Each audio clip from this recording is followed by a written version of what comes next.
जैसलमेर से बड़ी खबर है, जहां वायु शक्ति 2026 को लेकर राष्ट्रपति द्रौपदी मुर्मू का जैसलमेर दौरा। राष्ट्रपति द्रौपदी मुर्मू ने वायुसेना स्टेशन से प्रचंड हेलीकॉप्टर में भरी उड़ान। राष्ट्रपति ने कॉम्बैक्ट हेलीकॉप्टर प्रचंड में सह पायलट बनकर 25 मिनट की उड़ान भरी।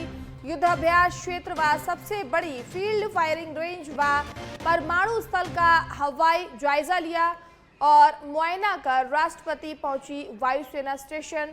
हवाई मुआयना के दौरान हेलीकॉप्टर से रेडियो से देशवासियों को उन्होंने संदेश भी दिया।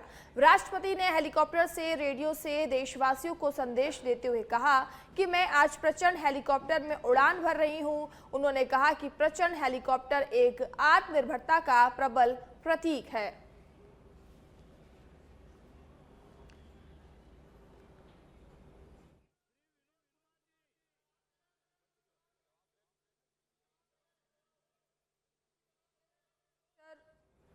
मैं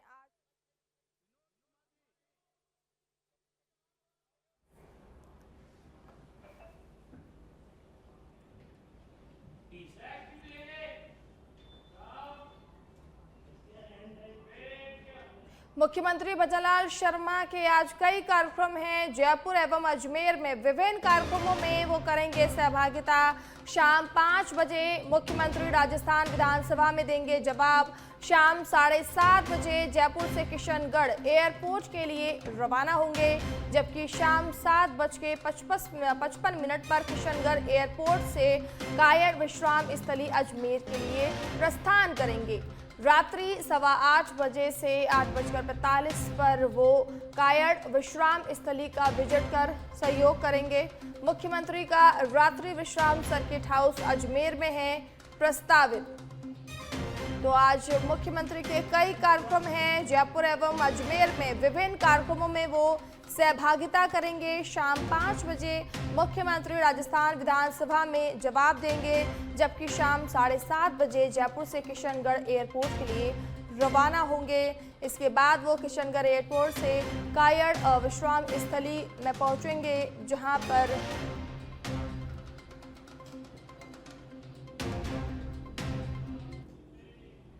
अगली खबर जयपुर से है, जहां कांग्रेस विधायक दल की हुई बैठक। नेता प्रतिपक्ष टीकाराम जूली की अध्यक्षता में ये बैठक हुई। विधानसभा की नापक्ष लॉबी में ये बैठक हुई है। सदन में उपजे गतिरोध पर चर्चा की गई। तो आज कांग्रेस विधायक दल की बैठक हुई है। नेता प्रतिपक्ष टीकाराम जूली की अध्यक्षता में ये बैठक आयोजित की गई थी। तो कांग्रेस विधायक दल की ये बैठक हुई है और नेता प्रतिपक्ष टीकाराम जूली की अध्यक्षता में ये बैठक आयोजित की गई। सदन में उपजे गतिरोध पर चर्चा की गई है।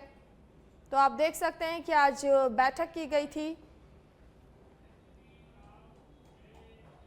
दौसा में तहसीलदार गजानंद मीणा और विधायक डीडी बैरवा के बीच हुआ नोकझोंक का मामला एक बार फिर तूल पकड़ गया है। ये प्रकरण पहले राजस्थान विधानसभा तक पहुंच चुका था, जिसके बाद तहसीलदार को जयपुर तलब किया गया था और विधानसभा अध्यक्ष के समक्ष उन्होंने लिखित रूप से खेद प्रकट किया था।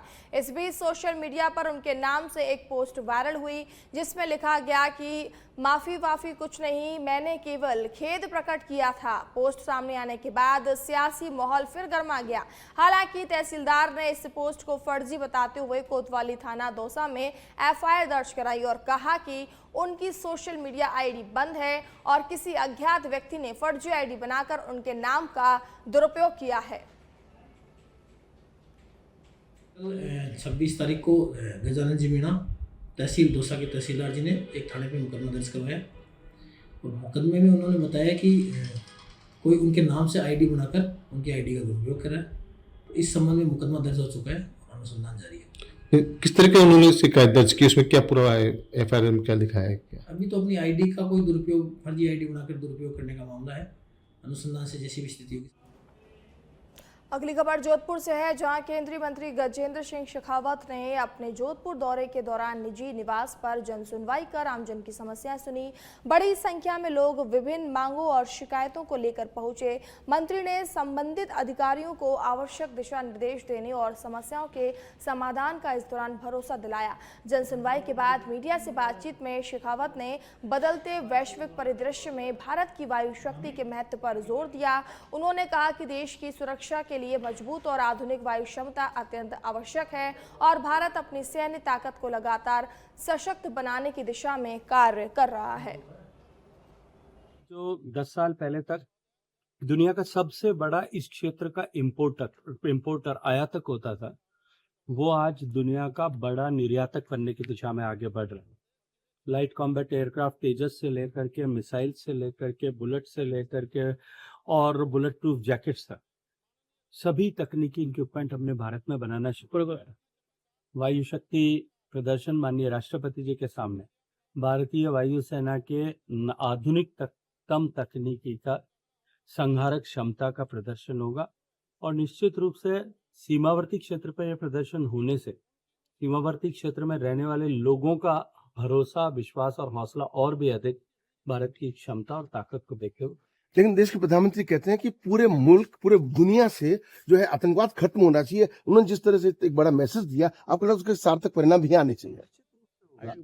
और माननीय प्रधानमंत्री जी के आतंकवाद के प्रति जीरो टॉलरेंस की नीति न केवल भारत में अपितु पूरे विश्व भर में आतंकवाद के प्रति जीरो टॉलरेंस हो, ये नीति जग जाहिर है। उन्होंने पहली बार नहीं, अनेक बार इस विषय पे इस सारे परिप्रेक्ष्य में चर्चा की है और जिससे पूरी दुनिया सहमत हुई है।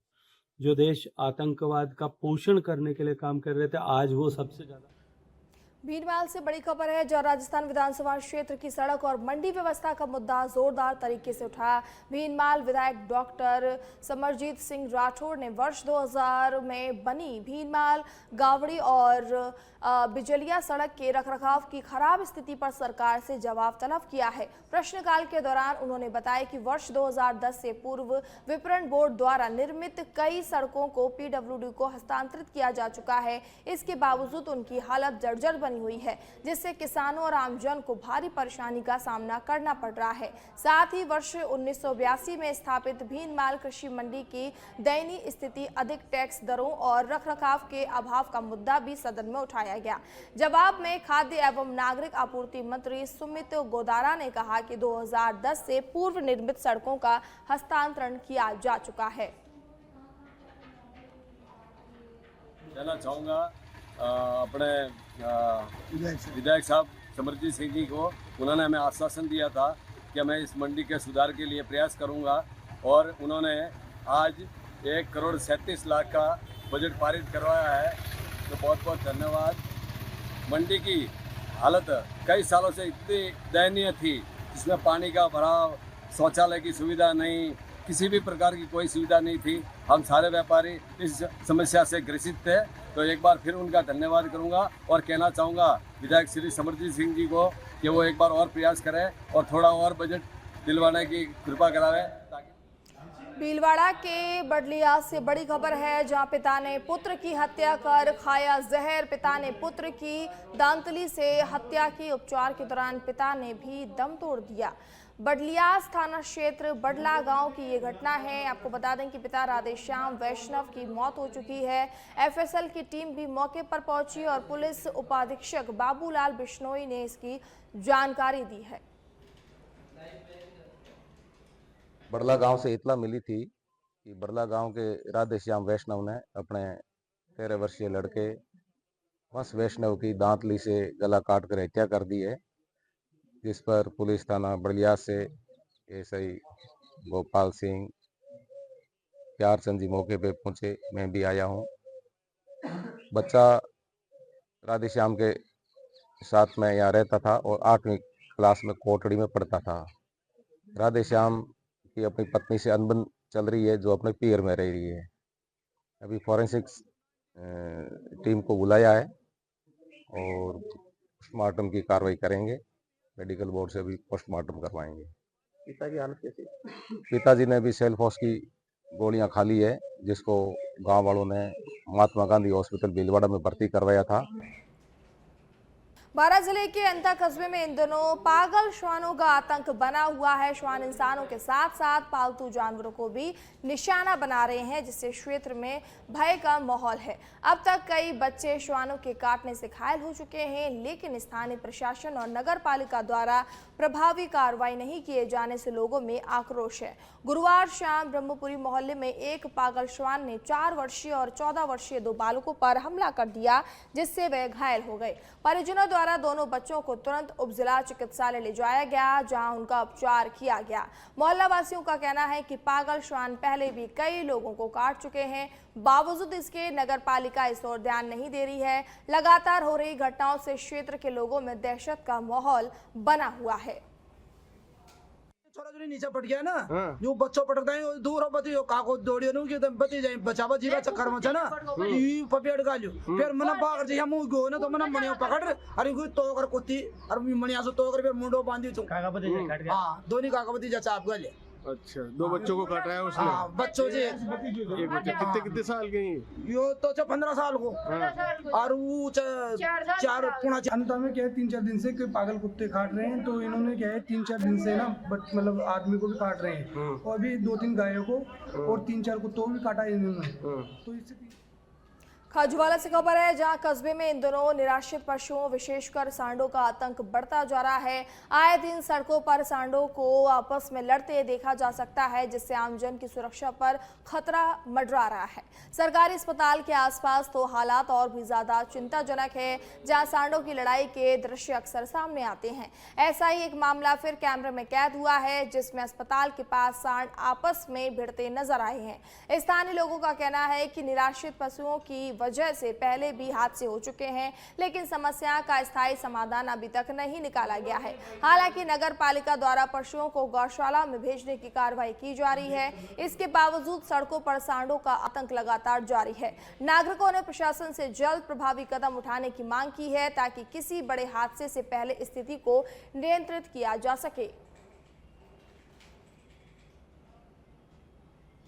खबर खेतड़ी से है, जहां राज्य सरकार की बजट घोषणा में खेतड़ी में पशु चिकित्सा पॉलीक्लिनिक खोलने की स्वीकृति मिलने पर राजकीय पशु चिकित्सालय परिसर में सम्मान समारोह का आयोजन किया गया। समारोह में क्षेत्रीय विधायक धर्मपाल गुर्जर का पशुपालन विभाग के अधिकारियों, कर्मचारियों और कस्बे के गणमान्य नागरिकों ने नागरिक अभिनंदन किया। अभिनंदन समारोह में विधायक इंजीनियर धर्मपाल गुर्जर मुख्य अतिथि के रूप में उपस्थित रहे, जबकि कार्यक्रम की अध्यक्षता पशुपालन विभाग के संयुक्त निदेशक डॉक्टर शिव कुमार सैनी ने की। इस अवसर पर विधायक का साफा पहनाकर एवं माल्या पढ़कर स्वागत किया गया। विधायक गुर्जर ने कहा कि खेतड़ी क्षेत्र में पशुपालन आजीविका का प्रमुख साधन है। आज खेतड़ी के अंदर जो वर्षों से लंबित मांग थी हमारे पशुओं के लिए, जो एक खेतड़ी पहाड़ी क्षेत्र है, उसमें बहुत अत्यधिक संख्या में 1,86,000 के करीब पशुधन है। उसके लिए एक बहुउद्देश्य क्लिनिक की बहुत महती आवश्यकता थी। उस आवश्यकता को वर्षों से कई बार इस पर ध्यान नहीं दिया गया और हमारी सरकार ने इस पर ध्यान देके यहाँ पर पॉली क्लिनिक की सैंक्शन दी है। उसमें यहाँ पे ऑपरेशन भी होगा, गायनिक के डॉक्टर भी होंगे, एक्सरे मशीन भी होगी। जो पशु बहुत कीमती पशु ज़्यादा गंभीर बीमारी से ग्रसित होता था, उसको हिसार रेफर करना पड़ता था। आज हम उस स्थिति में हैं कि हमारा पशुधन का इलाज ये खेतड़ी में ही हो। उसके लिए हमने एक पॉली क्लिनिक की स्वीकृति करवाई है। उसी के निमित्त आज पूरे स्टाफ ने खुशी जाहिर की है और पूरे वेटनरी स्टाफ ने, डॉक्टर्स हैं, इनके अधिकारी हैं और इनके कर्मचारी हैं, सब ने एक अभिनंदन समारोह रखा था। मैं उनको बधाई देना चाहता हूँ, क्षेत्र के सभी पशुपालकों को जो इसका लाभ। सिरोही के पिंडवाड़ा से खबर है, जहां स्वरूपगंज थाना क्षेत्र के बनाम बांध के पास तेज रफ्तार कार खड्डे में जाकर पलट गई। हादसे में कार में सवार अहमदाबाद निवासी अमन व सलमान घायल हो गए हैं। 108 एम्बुलेंस के पायलट मौके पर पहुंचे और दोनों घायलों को प्राथमिक उपचार के लिए स्वरूपगंज अस्पताल लाया गया। प्राथमिक उपचार के बाद एक को अधिक उपचार के लिए आबू रोड अस्पताल रेफर किया गया। वहीं सूचना पर पुलिस भी पहुंच गई है और मामले की जांच कर रही है।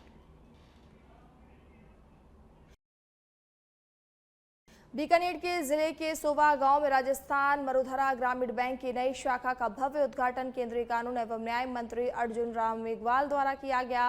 मंत्री मेघवाल ने रिबन काटकर बैंक की 1602वीं शाखा का शुभारंभ और ग्रामीणों को नरेंद्र मोदी का राम राम संदेश पहुंचाया। उन्होंने ड्रोन दीदी और लखपति दीदी जैसी योजनाओं के माध्यम से महिलाओं और किसानों के सशक्तिकरण पर जोर दिया। बैंक अध्यक्ष मुकेश भारतीय ने बताया कि अब बीकानेर जिले में बैंक की कुल 71 शाखाएं संचालित हो रही हैं। कार्यक्रम के दौरान प्रथम खाता धारक को पासबुक वितरित की गई और स्वरोजगार और कृषि कार्यों के लिए करोड़ों रुपए के ऋण चेक भी प्रदान किए गए। अगली खबर सीकर से है, जहां बाबा श्याम के फाल्गुन मेले का आज मुख्य दिन है। एकादशी पर चांदी के रथ पर सवार होकर नगर भ्रमण पर निकले बाबा श्याम आज सुबह 11:15 बजे नगर भ्रमण पर निकले बाबा श्याम। रथ यात्रा के दौरान रथ से चॉकलेट और फल किए गए वितरित। वहीं नगर भ्रमण यात्रा में बड़ी संख्या में श्रद्धालु शामिल हुए। आपको बता दें कि पिछले 350 सालों से ये रथ यात्रा जो निकाली जा रही है, श्री श्याम मंदिर कमेटी और प्रशासन ने भक्तों से दिशा निर्देशों की पालना करने के निर्देश भी दिए हैं और आग्रह किया। खबर बाड़मेर के चौहटन से है, जहां सीमावर्ती क्षेत्र के चौहटन के सोडियार गांव में होली का पर्व आपसी भाईचारे और सांप्रदायिक सद्भाव की अनूठी मिसाल बनकर सामने आता है। यहां हिंदू और मुस्लिम समुदाय के लोग मिलकर होली के अवसर पर पारंपरिक गैर नृत्य में भाग लेते हैं। होली को प्रेम, सौहार्द और एकता का प्रतीक माना जाता है और सोडियार गांव में ये भावना जीवंत रूप से दिखाई देती है। गैर मेले के दौरान सभी धर्मों के लोग एक साथ रंग गुलाल उड़ाते हुए ढोल नगाड़ों की थाप पर नृत्य करते हैं। ग्रामीणों का कहना है कि वर्षों से चली आ रही ये परंपरा क्षेत्र में आपसी सद्भाव को मजबूत करती है। यह त्योहार केवल एक समुदाय का नहीं बल्कि पूरे गांव का उत्सव बन जाता है। सीमावर्ती इलाके में जहां विविधता के बीच एकता की मिसाल कम देखने को मिलती है, वहीं सोडियार गांव का यह आयोजन सामाजिक समरसता का एक बड़ा संदेश देता है।